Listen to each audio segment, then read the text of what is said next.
చూడమ్మా ఒకసారి. Okay sir కూర్చోండి.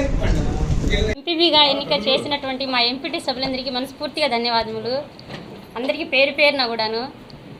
ఈ రోజున ఇలా జరగడానికి కూడా సార్ నాకు చాలా సాయం చేశారు. అందుకు నేను సార్కి ధన్యవాదాలు చెప్పుకుంటున్నాను. శాంక్షన్ చేయించడం కోసం ప్లాన్ చేయడం జరిగింది. అది కూడా త్వరలోనే రూపుదిద్దుకుంటుందని ఈ సందర్భంగా మీ అందరూ తెలియజేస్తున్నాను. అమ్మాయి తెలియక అతను ఆ రోజు ముందు రోజు రాత్రి గుంటూరు రావడం జరిగింది. ఆ అమ్మాయికి విషయం పూర్తిగా తెలియక పోలీస్ స్టేషన్కి వెళ్ళడం జరిగిందని విన్నాను నేను. మళ్ళీ అతను ఇమీడియట్లీ వాళ్ళ మిస్సెస్తో ఫోన్లో మాట్లాడడం జరిగింది. అట్లనే పోలీస్ డిపార్ట్మెంట్ వారితో కూడా ఫోన్లో మాట్లాడడం జరిగింది.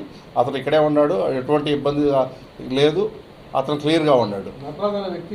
ఇప్పుడు ఆ ఎంపీపీగా ఎన్నిక అవ్వడానికి కూడా స్వచ్ఛందంగా వచ్చి మద్దతు తెలిపాడు.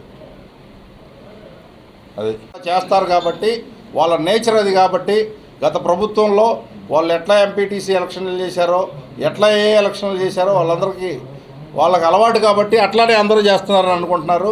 అది చాలా తప్పండి. అటువంటిదేం జరగలేదు. పార్టీ డెవలప్మెంట్ కోసం నేను గతంలో చంద్రబాబు నాయుడు గారిని రిక్వెస్ట్ చేసిన సందర్భంలో మన కాన్స్టిట్యున్సీలో ఒక ఎస్టీ గ్రామాన్ని ఎంచుకొని దాన్ని మోడల్గా తీర్చిదిద్దడం కోసం దాదాపు 30 కోట్లు శాంక్షన్ చేయడానికి స్వచ్ఛందంగా మండలం డెవలప్మెంట్ గురించి అట్లానే కాన్స్టిట్యున్సీ డెవలప్మెంట్ గురించి వాళ్ళు స్వచ్ఛందంగా రావడం జరిగింది. వాళ్ళు నిన్న వచ్చిన సందర్భంలో కూడా వాళ్ళు మాట్లాడిన సందర్భంలో కూడా మా కాన్స్టిట్యున్సీలో నిరుద్యోగ యువతకు ఉద్యోగాలు కల్పించే విధంగా చేయండి అని అనడం జరిగింది. వాటికి సంబంధించి నేను ప్రణాళిక ఆల్రెడీ కాన్స్టిట్యున్సీ కోసం ప్రణాళిక ఉంది. ఈ మండలం కోసం కూడా నా దగ్గర ఒక ప్రణాళిక ఉందండి. దాని గురించి వాళ్ళతో చర్చించడం జరిగింది. ముఖ్యంగా ఈ మండలంలో అచ్చింపేట మండలంలో నేను ఒక 500 ఎకరాల్లో గ్రీన్ ఎనర్జీ ప్రాజెక్ట్ని రిలయన్స్ వాళ్ళ ద్వారా పెట్టించడం కోసం నేను ప్రయత్నాలు చేస్తున్నాను. అది కూడా దాదాపు త్వరలోనే నెరవేరుద్దని ఈ సందర్భంగా మీ అందరికీ తెలియజేస్తున్నాను. ఈ రోజున ఎంపీటీసీ అందరూ సమావేశమై ఎంపీపీని ఎన్నుకోవడం జరిగింది. ముఖ్య స్వర్ణనాయక్ గారిని ఎంపీపీగా ఎన్నుకోవడం జరిగింది. మా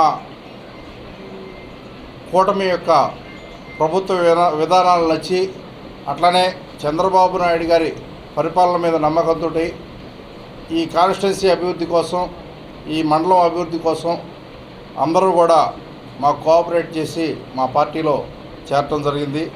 నిన్న సాయంత్రం ఒక దాదాపు 9 మంది ఎంపీటీసీలు అందరూ కలిసి కూడా సమావేశమై వారి యొక్క అభిప్రాయాన్ని మాకు తెలియజేయటం, మేము స్వాగతించి వారిని మా పార్టీలో చేర్చుకోవడం జరిగింది. వాళ్ళందరినీ మా పార్టీ సభ్యులుగా, మా కుటుంబ సభ్యులుగా చూసుకొని రాబోయే రోజుల్లో ఎవరికి ఏ ఇబ్బందులు లేకుండా ఫండ్స్ విషయంలో కానీ, డెవలప్మెంట్ విషయంలో కానీ ఎటువంటి ఇబ్బందులు లేకుండా చేస్తామని ఈ సందర్భంగా తెలియజేస్తున్నాను.